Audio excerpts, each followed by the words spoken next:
የድሮ ደሃ ህልም ቅቤ የሚጠጣበት ያለ ዕቅድ ያለ ሐሳብ የሚታለምበት የወትሮ ሰው እንቅልፍ አልፏል እንደ ዘበት። ያሁን ዘመን ድሃ ያለ ፕሮግራሙ እንኳን ቅቤ ቀርቶ ጠላ እንኳን ለጥሙ ከበጀት ዕቅድ ውጭ አይጠጣም በህልሙ። በአገራችን የሚተላለፉ የቴሌቪዥን ሾዎችን ፕሮግራሞች አብዛኛውን የህብረተሰባችንን ክፍል የማይወክሉ እየሆኑ መምጣት ከጀመሩ ሰነባብተዋል። ምንም እንኳን ፕሮግራሞቹ አይተላለፉ የማለት አቅሙ ባይኖረንም አብዛኛው ኢትዮጵያዊ የምግብ ዋስትናውን ያላረጋገጠ ነውና ልክ ፊልሞቻቸውን ከዚህ ዓመት በታች ላሉ የተከለከሉ እንደሚሉት የቴሌቪዥን ሾዎችንም ከዚህ ገቢ በታች ላሉ ሰዎች ያልተፈቀዱ እያሉ ክልል ቢያበጁልን የሚል አስተያየት አለኝ። ለምሳሌ አንዳንድ የሕክምና ባለሙያዎቻችንን ብንወስድ በቴሌቪዥን መስኮት ውስጥ አንዳችም ያህል ቦርጫቸውን ጭናቸው ላይ አስቀምጠው አገጫቸው ላይ ስም ያልተሰጠው ስጋ አንጠልጥለው ኮሌስትሮል የበዛበት ጮማና ምግብ እንዳንመገብ፣ ውፍረታችንን እንድንቀንስ፣ ገላችንን በየዕለቱ እንድንታጠብ በሰፊው ምክር ሲለግሱን በላተኞቹ እነሱ፣ መካሪዎቹ እነሱ ግርምታ ይፈጥርብኛል። ነገራችን በስጋት እንጂ በስጋ ላይ የተመሰረተ አለመሆኑ እየታወቀ የምንታጠብበት ቀርቶ የምንጠጣው ውሃ እስኪፈቀድልን ድረስ ጀሪካናችንን ደርድረን ስንጠብቅ እያዩ በኮሌስትሮል የበለጸገውን ዘይት ማቅረብ ለመንግስታችን አዳጋች ሆኖበት ከዛሬ ነገ ያለ ዘይት ለመብላት ተለማመዱ የሚል ያቋም መግለጫ እስኪያወጣ እየጠበቀን ባለንበት ሁኔታ ክብደትን ስለመቀነስ፣ ያበላል ባህልን ስለማስተካከል፣ የግልና አካባቢን ንጽህና ስለመጠበቅ በማስተማር የአየር ሰዓትን መፍጀት አግባብነት የለውም። መማር ማለት የተማሩትን ማስተጋባት አይደለም ጎበዝ። መማር ማለት አካባቢን፣ ህብረተሰብን የመታዘብንና የመረዳት ክህሎትን ማዳበር ነው። በቆሎ አስፈጭቶና ወደ ገንፎነት ቀይሮ በዘይትና በቅቤ የመብላት አቅሙን አጥተን በቆሎን ከሳት ጋር በማዋሃድ አስጠብሰን መንገድ ላይ ስንግጠው እያዩን ስጋ ቤት መግባት ቀርቶ የአህያ ነው ቢሉትም የዝሆን ነው ቢሉትም በስጋ ቤት በኩል ማለፍ ሰቆቃ ሆኖብን ስለ ኮሌስትሮልና ስለ ጮማ አስፈላጊነት ማስረዳት ከንቱ ድካም ነው እላለሁ በበኩሌ። ይልቅ ውፍረትን ሳይሆን ሐሳብና ጭንቀትን እንዴት መቀነስ እንደሚቻል ግንዛቤ ፍጠሩልንማ። አልተረዳችሁንም እንጂ የምንፈልገውን ትተን የምናገኘውን መብላት ከጀመርን ቆየን። ድሮ ለዓመት በዓል የምንዘለዝለው ስጋ ዛሬ ተረት ሆኖብን ለበግ መግዣ ያዘጋጀነው ገንዘብ ዶሮ አልገዛ እያለን የምንገዛውን ፍየል ከገበያ አስረን ልናመጣበት ይዘነው የሄድነውን ገመድ ዥውዥው እያረግን ስንመለስ ድምፁ ታነቁብኝ፣ ምን ትጠብቃለህ፣ ታነቅብኝ የሚለን እየመሰለን ቤታችን ገብተን ደግሞ በዓሉን እናንተ ስትበሉና ስትጠጡ እያየን ልናሳልስ ቴሌቪዥናችንን ስንከፍተው ያልበላንን ማከክ ትጀምራላችሁ። በዚህ በስጨት ብለን ቻላኑን ስንቀይረው ደግሞ ሼፍ የሚባሉ የምግብ ሊቃውንት ቢላቸውን ይዘው እያሻመዱ ይጠብቁናል። በአማረ ኪችናቸው ውስጥ እየተሞናደሉ ያማራቸውን ሁሉ ከሞላ ፍሪጃቸው ውስጥ እየመዘዙ አሰራሩንና አበላሉን ሊያስተምሩን ሲሞክሩ ሽንኩርት የሚከትፉበትን ቢላዋ ቀምቼ እጃቸውን ብቆርጠው ደስታውን አልችለው። በበኩሌ ስሙን ሰምተነው የማናቀው የቅመም የቅባት የአትክልት ዘር ሲዘረዝሩ እኒህ ሰዎች የሚያስተምሩ ስለ ምግብ አበላል ነው ስለ ሙስና የሚል ጥያቄ ያነሳሉ። ምክንያቱም የእነሱን ምግብ አዘጋጅተህ ለመብላት አስቀድመህ ሙስና መብላት አለብህ። በዚህ ሐሳቤ ግን ሚስቴ መስማማት አትፈልግም።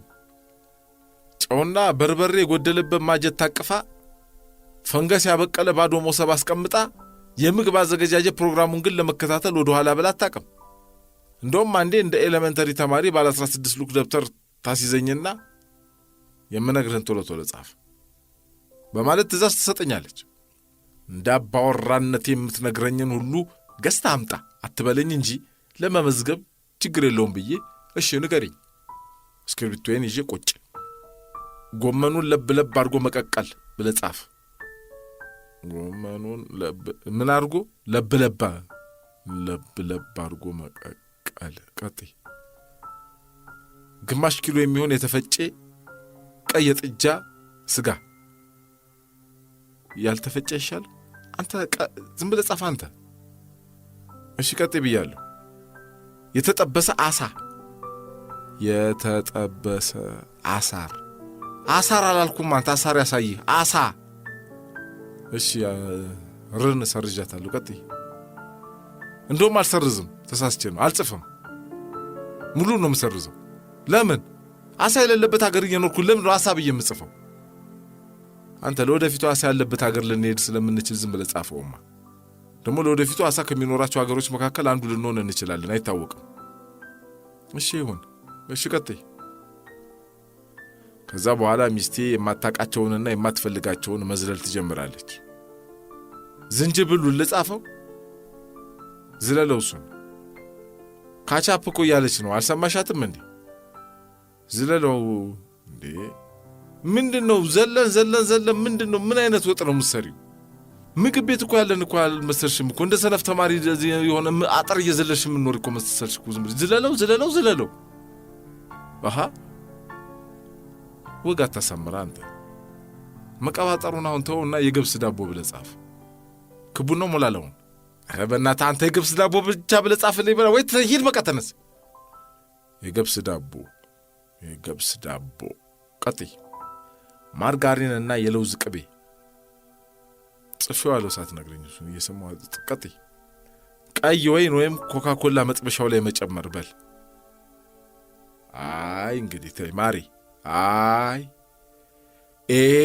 ምግብ ለማዘጋጀት እኮ የሁለታችንም ደሞዝ ተደምሮ አይበቃንም። ባንሰራውም ዕውቀቱ ጥሩ ነው፣ ጻፈው። ተይ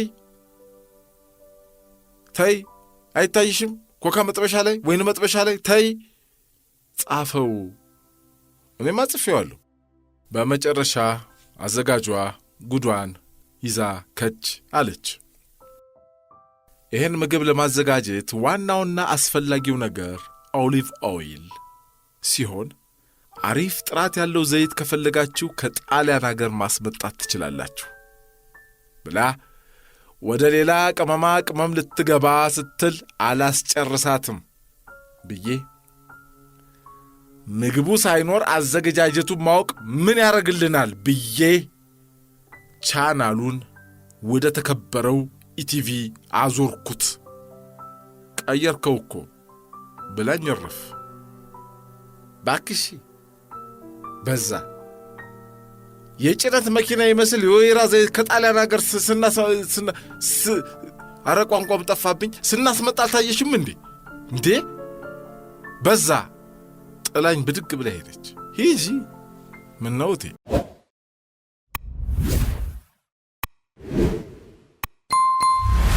ቀጣዩ ጽሑፍ የዓለም ሰገር ታደሰ ነው። ሰይጣን የሞተለት ርዕሱ። ሰይጣን ከእግዚአብሔር ጋር ብርቱ ጸብ ውስጥ ገብቶ ከገነት ከማባረሩ በፊት ቅዱስ መልአክ ነበር አሉ ነው እንግዲህ ያውም አለቃ። ኋላ ላይ የገነት ኑሮ ሰልችቶት ይሁን ወይም ቅዱስ መልአክ መባል በቅቶት በእግዚአብሔር ላይ አመፀና ከመንግስተ ሰማያት ተባሮ ወደ መንግስተ ምድር ተወረወረ። ምድር ላይ ከምንኖር ሰዎች ጋር አብሮን ተቀላቅሎ እንዲኖርም ተገደደ። ለነገሩ ዝም ብሎ በሰላም ቢሮ ምድር ለሁላችንም ባላነሰችን ነበር።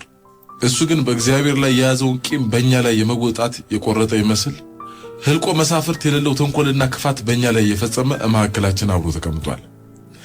እግዚአብሔርም ካላጣው ጉልበት እንደው ሲጥ ንቅጭጭ ሊያረገው ሲችል በህይወት እንዲኖር ፈቅዶለት ሲሻው እንደ ኳስ እየጠለዘን ሲሻው ደግሞ እርስ በርስ እያናከሰን የሱ እድሜ ረዝሞ የኛ ደግሞ እያጠረ እዚህ ደርሰናል።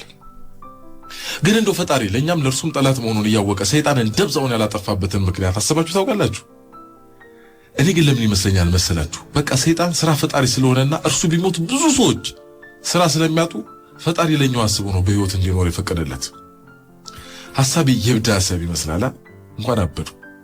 እኔ ግን እንደዛ ነው የማስበው። ከፈለጋችሁ ፈጣሪ ዛሬ ምሽት ጉሮሮን ሲጣርጉ ከዚህ ምድር ድራሽ አባቱን ቢያጠፋው በሱ መሞት ምክንያት እለቱን ከሚዘጉ መስሪያ ቤቶች መካከል ጥቂቶቹን ልነግራችሁ እችላለሁ። በሰይጣን ሞት ምክንያት ስራ ከሚፈቱ ሰራተኞች መካከል የመጀመሪያዎቹ ፖሊሶች ናቸው። እንዴት አትሉኝ? በልባችን ውስጥ ክፉ ሐሳብ እያሳደረ ነፍስ እንድንገድል፣ ቤት እንድንሰረስር፣ እንድንሰርቅ፣ እንድንመነጥፍ የሚያደርገን እሱ አይደል እንዴ?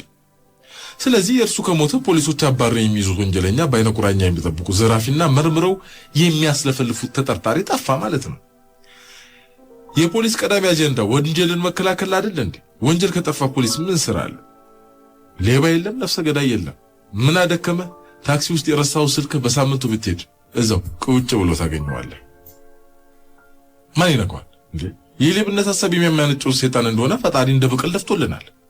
ብቅል አልኩ እንዴ? የብቅል ነገር ሲነሳ መጠጥ ትዝ አለኝ። መጠጥ ቤቶች ሁሉ መቼም ባዶ መሆናቸው አይቀርም። የሚያበሳጭን ነገር ስለማይኖር ራሳችንን በመጠጥ ለማደንዘዝ ወደ መሽታ ቤት መሮጣችን ሁሉ አይቀራል። ሌላው ቀርቶ በሰካር መንፈስ መኪና እያሽከረከሩ ለደረሰባቸው አደጋ ሁሉ እኔ ምን ላድርግ ሰይጣን ብሎ የትራፊክ ደንብ ልብስ ለብሶ ሰላምታ ከሰጠኝ በኋላ በዚህ ታጠፍ ስላለኝ ነው ድልድይ ውስጥ የገባሁት የሚሉ ሹፌሮች ሁሉ ምክንያታቸውን ሊያጡ ነው። ሰይጣን በሞተ በማግስቱ የሁሉ ወፈ ሰማይ ፖሊስ ስራ ፈት ሊሆን ነው ማለት ነው። አንድ አትሉ ሰምተን የማናውቀውን በሽታ ከየትም አቅጣጫ እየመጣ ማጅራታችን ላይ የሚያሸክመን ወይም ደግሞ አናታችን ላይ የሚጭንብን ሲው ሰይጣን የተባለ ክሪስ አይደለም። አንዴ ወረርሽኝ አንዴ ተስቦ እየተባለ 50 ስም ቢሰጠውም እኛ አስበን ያመጣነው ነገር ግን የለም። እሱ ነው እየጎተተ የሚያመጣብን። ጤናን የሚሰጥ እግዚአብሔር ከሆነ በራችንን እያንኳኳ በሽታን በጅምላም በቸርቻሮም የሚያከፋፍል ደግሞ ሰይጣን ነው ማለት ነው አይደል? እናም ጩኸታችንን ሰምቶ እግዚአብሔር ሰይጣንን ከዚህ ምድር እንደ ጢስ ቢያበንልን ቀጥሎ የሚዘጋው መስሪያ ቤት ጤና ጥበቃ ሚኒስቴር ሊሆን ነው ማለት ነው። ምክንያቱም በሽታ ከሰይጣን ጋር አብሮ ስለሚጠፋ የምንወጋው መርፌ የምንወጣው መድኃኒት ስለማይኖር ነጭ ካፖርት ለብሰውና መነጽራቸውን አርገው አፍንጫቸው ላይ አንዳንዴ ወርት እያደረጉ ዘነት የሚሉብን ሐኪሞች ሁሉ ለቱ ስራት ሊሆኑ ነው ማለት ነው። መቼም ካላመመን በቀረኛ መንገድ ቤተክርስቲያንና መስጊድ ነው። እናም ይሄ ሁሉ ነጭ ለባሽ ሐኪም ሰይጣን የፈጠረለት ስራ ከጧት እስከ ማታ ሲሰራው ያመሻል ማለት ነው። ሰይጣን ድንገት ላጥ ብትል የወንጀለኛ መቅጫ ህግ የሚባለው ነገር ሁሉ መቀየሩ አይቀርም። ምክንያቱ ወንጀለኛ የለማ። ስለዚህ ፍርድ ቤት ለፍርድ ቤት የምንከራተትበት ምንም ጉዳይ ስለማይኖረን ዳኛው ጠበቃና አቃቤ ህግ ሁሉ ጎዳና ላይ ሊበተኑ ነው ማለት ነው። አያችሁ አይደል ሰይጣን ለስንት ሰው መተዳደሪያ እንደፈጠረ። ግዴላችሁም ሰይጣን ቢሞት በተፈጥሮ ህግ ላይ ራሱ መጠነኛ ለውጥ መምጣቱ አይቀርም። ለምሳሌ በየልባችን ውስጥ የዝሙት ሐሳብ እያሳደረ ዝሙት የሚያሰራድ እሱ ነው አይደል እንዴ? ምን ዝም ነው እንግዲህ? እሱ ከሞተ ሴቶቻችን እንኳን አጭር ቀሚስ ለብሰው ቃ ሲሉ አይደለም ለምን ራቆታቸውን አይመጡም? ኬሬዳሽ ነው የምንሆነው። እና ሌላው ቀርቶ ሰይጣን ከሞተ በየቤተ ክርስቲያኑ ወደ ምሕረት ስብከት የሚባለው ነገር ሁሉ ድባቅ ነው የሚመታው። ሰባኪዎች ስሙን እየጠሩ የሚያጠለጥሉት ጠበል ረይተው ውይ እለቃለሁ ልቀቅ ምናምን ኬት ያመጡታል? ማንን ያሰቅቁታል? ሞቷል። ከእንግዲህ ወደ መንግስተ ሰማያት እንዳንገባ መንገድ ላይ ቆሞ የሚያዘናጋን እንቅፋት እያስቀመጠ የሚያሰናክለን ስለሌለ ምን የሚሰበክ ነገር ድሮስ ሊኖር ይችላል? ያለምንም ስብከት ያለምንም ማስጠንቀቂያና ማብራሪያ ወደ ገነት ጥልቅ ሰይጣን የለማ። መንግስት ራሱ በሰይጣን ድንገተኛ ሞት ምክንያት የሚኒስቴር መስሪያ ቤቶቹን ብቻ ሳይሆን ጸብና ግጭትን ለመከላከል ያወጣቸውን ህጎቹን እንደገና እንደ አዲስ ለማርቀቅ ይገደዳል። ሰይጣን ስራ ፈጥሮላቸው ሲሰሩ የነበሩና አሁን በሱ ሞት ምክንያት ከስራ የተፈናቀሉ ብዙ ሺህ ሰራተኞችን የሚያቀፍ ግዙፍ የሴፍትኔት ፕሮግራም ስራ ላይ ለመዋል ይገደዳሉ። ከስራ ከተፈናቀሉም ሰዎች አደባባይ ወጥተው እሱ በህይወት በነበረ ጊዜ የፈጠረላቸውን ስራ ሰርተው በሚያገኙ ገንዘብ ይጠጡት የነበረውን መጠጥና ይሰለቅጡት የነበረውን ጮማ በማስታወስ ላልቅስ እንዴ ቢሉም ለቅሶ የሚባል ነገር ከሀገር ስለጠፋ አይናቸውም ሲጨምቁ ቢሉት እንኳን ጠብ በምትልምባ ሱሚ ነው ከየት ይመጣል? ባለስልጣናቱ ራሳቸው ሰይጣን አሳስቷቸው አደጋ የሚያደርሱባቸው ስለማይኖር የደህንነት ስጋት የለም አይደል? አዎ። ስለዚህ ወክ ያደርጋሉ መንገድ ለመንገድ ሻይ ቤት ገብቶ ሻያቸውን ጠጥተው ደህና ዋሉ ብለው ይሄዳሉ። የለም እሱ ሰይጣን በሐዘን ቅስማቸውን ሰብሮ ሲቆዝሙ የነበሩ ሁሉ ድንገተኛ ደስታ ደርሶባቸው ደስተኛ መሆን ሲጀምሩ በከተሞች ውስጥ የሳቂታ ሰዎች ቁጥር ይጨምራል። እናም አንድ የከፋው ወይም የሚያለቅስ ሰው ለማግኘት ሰዎች በብዙ ገንዘብ ተወራርደው ከሀገር ሀገር ፍለጋ ይደክማሉ። በዚህ ምክንያት ድሮ የነበረው ሁሉ ጥሩ ነው ብሎ የሚያስቡ አንዳንድ ሰዎችና ለቅሶ ድሮ ቀረ ሐዘን ድሮ ቀረ ብሎ ለልጆቻቸው ስለ ሐዘንና ስለ ለቅሶ ምንነት የሚያብራሩ ወላጆች እዚህም እዛም በብዛት መታየት ይጀምራሉ። ሰዎች የድሮ ሰዎች እኮ ለቅሶ ተረተረት የላምበረቴ ሕፃን ልጅ ራሱ ገና ሲወለድ አይልም ክትክትክትክትክት ብሎ ነው የሚወለደው። ካደጉም በኋላ ሲሰድቧቸው ቢውሉ መሳቅ እንጂ ለቅሶ የሚባል ነገር የማያውቁ ሕፃናት በየሰፈሩ እንዳሽን ይፈላሉ ማለት ነው። አጠፋው። ሌላስ ሰዎች አጋንንት ለክፈኛል መጋኛ ይመታናል ከሚለው ስጋት ሙሉ ለሙሉ ተላቀው ከፈለጉ እስከ እኩለ ሌሊት ደስ ካላቸው ሌሊቱን ሙሉ እንደልባቸው ሲያረጣርጡ አምሽተው በሰላም ወደ ቤታቸው ይገባሉ። በዚህ ምክንያት ሰው ከቤቱ ወጥቶ የፈለገውን ያህል ቀን ቢቆይ ማንም ጠፋብኝ ብሎ ፖሊስ ጣቢያ አያስመዘግብም። በመሆኑም የአፋልጉኝ ማስታወቂያዎች ከጋዜጣና ከሬዲዮ ላይ ድራሻቸው ይጠፋል ማለት ነው። ሌላ የሰይጣን የመቀበሪያው ቦታ በዓለም መንግስታት መካከል አዋራ የሚያስነሳ ክርክር ግን የሚያመጣ ይመስለኛል። እዚሁ ማዕከላችን ስለኖረ ምን ክፉ ቢሆን መቼም ሬሳውን እንደዚህ ሩር አናረገውም አይደል? ነውር ነው። እኛ እሱን አይደለንም፣ እንደሱ ማክፋ አይደለንም። እናም የመቀበሪያ ቦታው በተባበሩ መንግስታት ድርጅት ጭቅጭቅ ማስነሳቱ አይቀር ይሆናል። የሱን መቃብር ለመጎብኘት በየዓመቱ የሚጎርፉ ቱሪስቶችና ከነሱ የሚገኘው ዳጎስ ያለ ገቢ ተስፋ በማድረግ አገሮች ሁሉ አረ እኔ ጋ ይቀበል፣ አረ እኔ ጋ ነው የሚገባኝ፣ እኔ ጋ ነው ከዚህ በፊት ብዙ ዓመት እኮ የኖረው እኔ ጋ ነው፣ እንዴት አንተ ጋር ስንት ዓመት ጭቅጭቅ። ደግነቱ ግን ጸብ አይኖርም፣ ምክንያቱም ጸብ ከሰይጣን ጋር አብሮ ተቀብሯል። ስለዚህ ከየት ይመጣል? እናም ክርክሩ ራሱ በሳቅ የታጀበ ነው የሚሆነው። ያው ግን መጨረሻ ላይ አሜሪካ የምትባል ያለች ሀገር መቼም ጉልበታን ድምጽ በድምጽ የመሻር መብቷን ተጠቅማ መቃብሯ ኒውዮርክ ላይ ወይም ዋሽንግተን ላይ እንደሚሆን አንጠራጠርም። ስለዚህ የተባበሩ መንግስታት የመሪዎች ስብሰባ ሲኖር ማለት ነው በየዓመቱ ይሄዳሉ ኒውዮርክ ላይ ይሰበሰቡና ስራ አላሳጣህን አንተ ብስብስ ብለው በልባቸው አበባ ያስቀምጡለታል። ስለ ሰይጣን የመቀበሪያ ቦታ ግን እኔ የተሻለ ሐሳብ አለኝ። ሰይጣን በሕይወት እያለ መኖሪያው የት ነበር? ልባችን ውስጥ። ስለዚህ በበጎነት እዛው ውስጥ ብንቀብረው ምን ይመስላችኋል?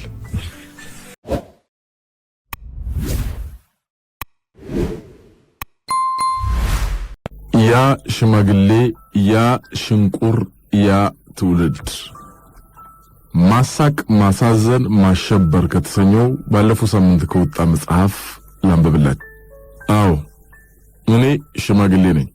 ጭንቅላቴን በሽበት ያስወረስኩ፣ አካሌን በእድሜ ጡጫ ያስጎበጥኩ፣ አቅሜን ለበታቶቼ ያስረከብኩ። አዎ እኔ ሽማግሌ ነኝ። ለምን ግን አረሷቸው? ዛሬ ከወየበ ተነፋነፍ የተረፈ ሰባራ ቀልጥሜን እያከኩ አስባቸዋለሁ። ዘርቱን በአንድ አይኗ እየተጨናበሰች አሻሮ ትቆላለች። አስታውሳቸዋለሁ። የአንበሳን ጎፈር የሚያስነግ ጎፈሬያቸው፣ ትንታግ የሚተፋ እንደበታቸው፣ ያ የነጻነት መዝሙራቸው። ሶስታችሁም ከጃንሆይ ወታደሮች ሸሽታችሁ እኔ ቤት የተጠለላችሁ ተማሪዎች ነበራችሁ። እኔ ደግሞ ለነፍስ ያደርኩ ገበሬ፣ ዘርቱን ደግሞ የኔ ምሽት። አባታችን የኛ ትግል ለጭቁኑ ነው ትሉ ነበር። አባታችን የኛ ትግል የተሻለች ኢትዮጵያን ማየት ነው ትሉ ነበር። አባታችን የኛ ትግል ይቺ የእርሶ ቤት ጣሪያ ላይ ያለችውን ሽንቁር መድፈን ነው ትሉ ነበር። ደስ ትሉ ነበር። እናንተም በቤታችን ማስጠጋት ነጋችንን ማዳን ይመስለን ነበር። መሃኖች ነን ግን ልጆቻችን አደረግናችሁ። መሃይም ሆነን መማራችሁን ወደድ ነው። መጠጊያ ሳይኖረን መድፈራችሁን አደነቅ ነው። ለሐቃችሁ ስንል ብዙ ዋሸን። ትዝ አይላችሁም? የግራዝማቹ አንጋቾች ድንገት የብርበራ ሊያደርጉ የመጡለት ከዩኒቨርሲቲ ያመለጡ ተማሪዎች እናንተ ቤት ተጠግተዋል። አረ ከየመተው ጌታዬ ዋ ብትዋሹሺ ፋንድያውላ ቂሰኛን እንደማንለማመጥ ታውቃላችሁ።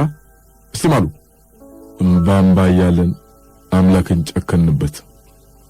ዋ ኋላ ያዋሻችሁ ጊዜ ጀርባችሁን ባለንጋ እንተለትለዋለን። እንወዳችሁ ነበር። አየ መሬት ላራሹ ስትሉ እንባችን ይመጣል። ፊውዳሊዝም ይውደም ስትሉ ደስታ ይፈነቅለናል። የሁሉም የሆነች ጦቢያ ስትሉ እንደመፈንጠዝ ይቃጣናል። ስለዚህም እናንተን ለመጠበቅ እኛ አደጋ ውስጥ እንገባለን። ጆሮ ጠቢ ያደረኩትን ነገር ላስተዳዳሪው በተናገረ ቀን የተሰበረ ቅልጥሜ ምስክር ነው። የዘርቱን የፈሰሰ አይን ምስክር ነው። የተወረሱ ከብቶቼ ምስክር ናቸው። እናንተን ጎታ ስር ደብቀን ያላችሁበትን ላለመናገር ያጣኑ ብዙ ነው። ስትከራከሩ ለጉድ ነበር።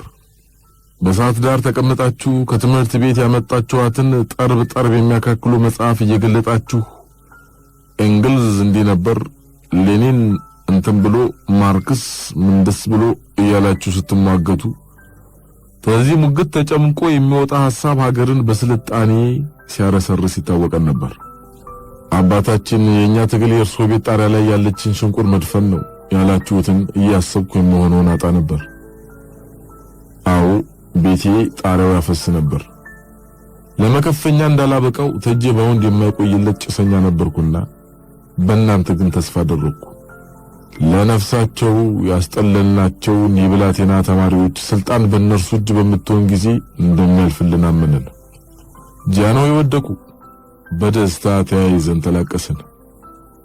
ሶስታችሁም ዕቃችሁን ሸካክፋችሁ ወደ መናገሻችሁ ተመለሳችሁ። እንኳን እኛ ሀገሬው ፀሐይ ሲወጣለት ታየን። ግን ደግሞ ክፉ ሰማን። አንዳችሁ ተወታደሩ ጋር ማበራችሁን፣ ሌላኛው በህቡ ከሚሰራ ቡድን ጋር መሆናችሁን፣ ሌሎቻችሁ ነፍጥ ይዛችሁ ሰሜን ማሸፈታችሁን ሰማን። የኖሯችን ስሙ ታምሩ ፈይሳ ነው እንዳላችሁን ባለቅኔ ግጥም መሆኑ ቀጠለ። ግማሽ ጋሪ እንጀራ አጎሰጎስኩና አንድ አባሪ ውሃ እንደሽ ሻደርግና ድሪቶ ደርቤ ፈነደስና ተመስገን እላለሁ ኑሮ ተገኘና እንደሚባለው በዳ ቤታችን ውስጥ አንድ የነበራችሁ ተስፋዎቻችን በአደባባይ የምትፈላልጉ ሶስት መሆናችሁን ተረዳን። ትቶን የነበረው ሐዘን ተመለሰ። የልቂት ነጋሪት መታችሁ የሙሾ ሀገር ፈጠራችሁ። ቅዱስ የነበረው መጽሐፋችሁ እንደምን ሰይጣንነት አሳያችሁ። ግራ አጋባችሁን። ያነበባችሁልንን ተገኘ የተሻለ ወርቅ የተባለውን ጓዳችሁን ግጥም አስታወሳችሁን። ንገሩኝ እናንተ ገባን የምትሉ ይሄ ነው ብላችሁ የሰው ልጅ ባህሉ ክፋቱን ጥፋቱን ባንድ ፊት አርጉና ልማት ደግነቱን ወዲህ ለያዩና አንፍሱ አንጓሉና ብጥር አድርጋችሁ ንገሩኝ የሰው ልጅ ይሄ ነው ብላችሁ የሚለውን። እዚያ በኋላ ስለናንተ የሰማነው ተሰማንያ3 ወዲህ ነበር።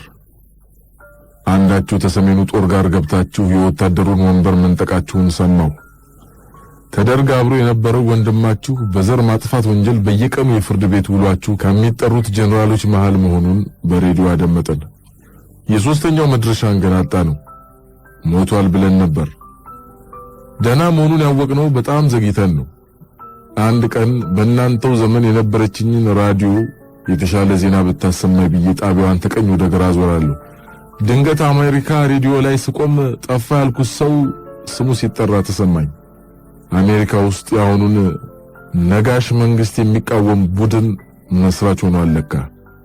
ሶስታችሁም በነፍስ የምትፈላለጉ ባላንጣዎች መሆናችሁን እንደምን ማመን ይቻል ይሆን? አንድ አፍነታችሁስ እንዴት ልርሳው? ጣቢያ ጆሮአችንን ስንጥል እናንተ በስታችሁ እናገኛችኋለን። ወሬያችሁ ልዩነት ይበዛበታል። ትንታኔያችሁ የበቀል ልጆች ናቸው። አስተምህሮታችሁ እኛን ያረሳ ነው። አንዳችሁን ጎርታችሁ እንደ ጀግና ትፎክራላችሁ። የአንዳችሁን አንገት በሽምቀቆ ለማስገባት ትዝታላችሁ። የየራሳችሁን ምሽግ ፈጥራችሁ በጽንፍ ወንጭፍ ትሳሳታላችሁ። እኔና ዘርቱን ግን ተረስተናል። ያመጻችሁ ምክንያት እኛ ጭቁኖቹ ነበርን፣ ግን ተረስተናል። ጃን ሆይን ስትሉ እኛን አስባችሁ አልነበረም? ልንረሳችሁ እየሞከረን ነው። እኔ አንዳንድ ቀን ይሳካልኝና ረሳችኋለሁ፣ ግን አይኔ አያርፍም። 40 ዓመታት ያህል ያልተደፈነውን የቤቴን ጣሪያ ሳይ ሽንቁሩ ድንገት ይታየኛል። አባታችን የኛ ትግል ይቺ የእርሶ ቤት ጣሪያ ላይ ያለችን ሽንቁር መድፈን ነው ያላችሁኝ ይመጣብኛል። ስለዚህ ሽንቁር እኮ አይደለም የምጠላችሁ፣ ዘርቱን ይህችን ሽንቁር ደፈኑ አልደፈኑ እኛ እንደው መሞቻችን ደርሷል ትላለች። እውነቷን ነው። በቅርብ ለሚሞት ሰው በሽንቁር የሚዘልቀው ሐሩርና ዶፍ ያን ያህል አያስጨንቀውም።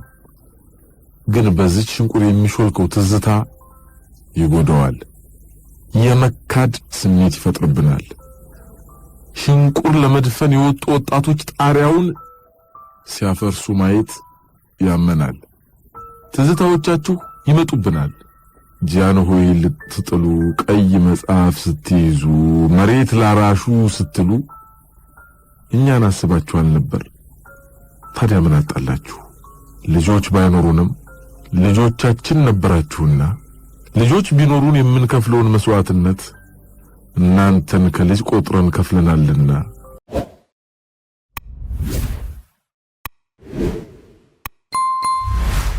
እኛና የፊልሙ ዓለም በኃይሉ ገብረ እግዚአብሔር ጸሐፊው ነው። የፊልሙ ዓለም ጥንዶቹ ከሚባለው በላይ ዝንጥ ብለዋል። በቄንጠኛ ሽንጠረዥም ብርጭቆ የፍራፍሬ ጭማቂያቸውን እየጠጡ የሀብታም ወዝ ያለው ወጋቸውን እየጠረቁ ነው። ሃኒ እንዳያምሽ እሺ፣ ሎቢን አስመጣልሽ አለ ወንዱ ባለ ታሪክ በጨዋታቸው መሃል አስተናጋጅን ለመጥራት እየተሰናዳ። ኖ ተባባ አባትዬ፣ እሺ እንደዚሁ ጠጣዋለሁ። ቁንጅናዋ ጥግ የሌለው ባለ ታሪክ ደስ የሚያሰኝ ለስላሳ ድምፅ መለሰችለት። ለነገሩ እኮ የዚህ ሆቴል ጭማቂ ቤስት ነው። ያ እኔም ተመችቶኛል። እኛ እሷ ናት መዘነጣና አለመዘነጣ የሚያምታታ። እኔም ያው እንደሷው ነኝ። ያለነው ከስራ መልስ ዘወትር በምንገናኝባት አነስተኛ ካፌ ውስጥ ነው። ያዘዝነው ሻይ መጣ። እኔ የምለው ግን ለምንድነው እዚህ ቤት ሳይታዘዙ ስኳር ጨምረው የሚያመጡት? ገና የሻይ ብርጭቆ ጠረጴዛው ላይ ከማረፉ ጮኸች። ስኳር ያለ አግባብ እንዳይባክን ነዋ። ላረጋጋት ሞከርኩ። ቢሆንስ እንዴ ገንዘባችንን እኮ ነው የሚበዘብዙት። የካፌው ባለቤት እንዲሰማ አድርጋ ነው የጮኸችው። ኧረ እንደውም ተመስገን በይ፣ እዚህ ቤት የሻይ ዋጋ ደህና ነው። ለዚህ የጎመዘዘ ውሃ ነው አንተ እንደዚህ የምትለው? ሂደ ሲበዛበት ነው። እሺ የፊልሙ ዓለም ሃኒ፣ አሁን እየሰራሽበት ያለው መስሪያ ቤት ግን ተመችቶሻል? ምንም አይልም። እምቢ አልሽኝ እኮ ሃኒዬ። የኔን ድርጅት ወደ አንቺ ስም ላዞርና አንቺ ያዡ ስልሽ በእናትህ እኮ ያው የአባቴ ነው እንዴ። ያውም እኮ በ50 ሚሊዮን ብር የሚንቀሳቀስ ድርጅት እኮ ነው የምሰራው። ነካ ቢሆንም ሃኒዬ በቃ ለወንድምሽ ስጪውና አንቺ ከኔ ጋር እንስራ። እስኪ በእናትህ ፋዘር ከዱባይ ሲመጣ በሰፊው እንነጋገርበታለን። ገባ? ለነገሩ ወንድሜም ሰው የሚሆን ነገር አይደለም። በጣም እኮ ነው የሚያሳዝነው። ባለፈው አንዲት ስራ ልጀምር ነው ብሎ 5 ሚሊዮን ብር ወስዶ የት እንዳደረሰው አናውቅም። እኛም ብዙም አልጠየቅነውም። እኛ አለቃዬ የአገር ገጽ ጽሑፍ አምጥቶ ይሄንን ዛሬውኑ ጨርስሽ ካልወጣሽ አለኝ እና ጨርስላት። ምን ጨርስላታለሁ? በእናትህ ጎልቼለት ነው የወጣሁት። ጓደኛዬ የአንድ የግል መስሪያ ቤት ጸሐፊ ናት። አለቃዋን አልወደውም። በማይረባ ደሞዝ ላብ የሚጨርስ ስራ የሚያሰራ ስግብግብ ነው። በዚያ ላይ ቁጡ። አንተስ እንዴት ዋልክ? ኧረ እኔም አለቃው ነው እባክሽ። ትንሽ እኮ አጠረቃቅመን አንድ ኮምፒውተርና አንድ ፎቶኮፒ ማሽን ብንገዛ እኔም አንቺም ስራችንን እንተው ነበር። ቀላልም ተዋለ። የፊልሙ ዓለም ሃኒ፣ የደበረሽ ትመስላለሽ። በጣም የታወቅ በጣም በቃ የቅድም ዋና ሰውነቴን ድቀቅ ነው ያደረገው። ታውቃለህ? ከከተማ ወጣ እንበል። ማይ ጋድ ይሻላላ። የት ሄደን እንዝናና? በእናትህ በጣም ሰውነቴ ደቋል። ማሰብ ሁሉ አልችልም። አንተ ምረጣ። ባህር ዳር ይሻልሻል ወይስ ሐዋሳ? አሁን ከባህር ዳርና ከሐዋሳ ልመርጥ ነው ያላቅም። አሁን እነሱ ማሰብ ሁሉ አልችልም። በእናትህ በአንተ ምርጫ ይሁን በአባትዬ ስሞት። በቃ ባህር ዳር እንሂድ፣ የፈለክበት ውሰደኝ። እኛ ስልችት ይላል። በቃ አንድ ቦታ መቀመጥ፣ አንድ አይነት ትኩስ ነገር መጠጣት፣ አንድ አይነት ወሬ ማውራት፣ አንድ ላይ መቆዘም። ለምን ግን ፊልም አናይም አልኳት። እሺ የሻይ ዋጋ ከፍለን ከካፌው ወጣን። የፊልሙ ዓለም ባለታሪኮቹ የሚያምር መኪና ውስጥ ሆነው ወደ ባህር ዳር እየሄዱ ነው። ባለታሪኩ አልፎ አልፎ የመኪና መሪ ጨብጦ ይታያል። መንዳት የሚችል አይመስልም። ከሴቷ ባለታሪክ ጋር ጨዋታ ሲኖረው ብቻ ካሜራው መሪ እየጨበጠ እጁን ያሳየናል። እኛ ታክሲ እናያዝ ወይስ? እርሷን አጠያቂዋ አይ የ12 ሰዓቱን ስለምናይ ቀስ ያለን በእግር ብንሄድ ወክ እኮ ነው፣ በዛው ይሸራሸራል። የጠጣ ነው ማለት ይወላን እንኳን የለም ለካ። እንዳይመሽብኝ ግን ዛሬ እኮ አባቴ ቤት አዳሪ ነው። አባቱ አንድ የግል ድርጅት ጥበቃ ነው የሚሰሩት። አይመሽም። እጅን ትከሻዋ ላይ ጣል አድርጌ ወክ አደረግን አይደለም፣ በቃ ነካ ነው። የፊልሙ ዓለም የሚያምረው መኪና መንገዱን ቀጥሏል። ሴቷ ባለታሪክ እግሯን ወንበር ላይ አውጥቷ ጥፍሯን እየመረደች ነው። ከለንደን አመጣልሻለሁ ያልከኝ የጆሮ ጌጥ መቼ ነው የሚመጣው? ማይ ጋድ ባባ ሞት ነግሬሽ የለ እንደ ረሳሽው መሰለኛ። ተገዝቷል እኮ አክስቴ በዚህ ሳምንት ይዛው ትመጣለች። ማይ ጋድ ልቤ ጠፋ። ልክ ነህ ነግሬህ ነበር ለካ። አክስቴ ምርጫሽን ወደዋለች። ባይ ዘ ዌይ እኔም እባክህ እንድታስገዛልኝ የጠየቁ ከፓሪስ የመጣችው ጓደኛዬ ላይቸው ነው። ስንት እንደገዛቸው ነግሬሻለሁ። አይ አትንገረኝ ማለት ያካብዳል። $500 ይበልጣል እንዴ? አይበልጥም እኮ it's very silly። አይ $400 ነው። አዮ ርካሽ። እኛ የፊልም ቤቱ ደጃፍ ላይ ደረስን። ረጅም ሰልፍ አለ። ፊልሙ በከተማይቱ ውስጥ በከፍተኛ ሁኔታ እየታየ ያለ ፊልም ነው። ሮማንስ ኮሜዲ ይላል ፖስተሩ ላይ የተጻፈው ጽሑፍ። የኛ ሀገርን ፊልም ለማየት ያለው ደጅ ጥናት ብስጭት ይጠራል። ገና የሰልፉን ርዝመት ሳይ ፊልም የማየት ሐሳብ በማምጣት የተበሳጨው ግን ሌላ ምን መሄጃለን? ምንም ከኔ ጋር ናት ለማለት ያህል ኋላ ሆኜ አንገቷን ለማቀፍ ሁለት እጄን ሰደድኩ። ቀስ አንተ አለች። ምን ነው? የጆሮ ጌጤን ማፈኛ ልጥለው ነው። እሺ እጄን መለስኩ። ወረቱ ያላለቀበት የጆሮ ጌጧን ባጠፋባት ትበላኛለች አይገልጸውም። እንዴት ይሄንን የማይረባ ጆሮ ጌጥ 50 ብር ትገዣለሽ ብያት አታምኑኝም አይደል? ለአንድ ቀን ዘግታኝ ቅርቅር አርጋኝ እንደነበር አስታውሽ ፈገግ አልኩ። አያችሁ እኛና ፊልማችን ምን ያህል እንደምንራራቅ።